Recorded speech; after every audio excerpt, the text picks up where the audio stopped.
বিসমিল্লাহ করে আমাদের সাইল ভাই জানা লাইছে দেখো দেখা যাক কি হচ্ছে হ্যাঁ ইয়েস বেবি পকিন নো হ্যাঁ হ্যালো গাছি আমি মিস্টার সুহাগ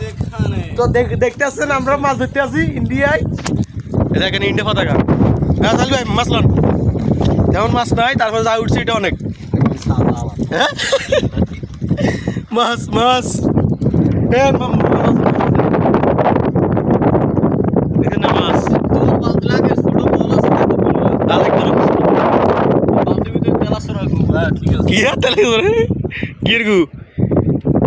এই মাছ পাই আপনি অনুভূতি কি জানলি ভাই বলেন তো একটু বলেন সেই আড়াইটের সময় আমরা 4-5 কেজি আইছি ঠিক আছে বৃষ্টির কারণে এখন শুকাইছি এখন বৃষ্টি হচ্ছে তার কারণে ভিতরে নিয়ে গেছি 5 কেজি মতো পাইছি এখন না কম টান কম তো তার কারণে মাছ কম দেখেন আসি নামখানা সেই সেই ফিলিংস হ্যাঁ আমরা ইন্ডিয়ায় আমার মাছ ধরি খাই মোদি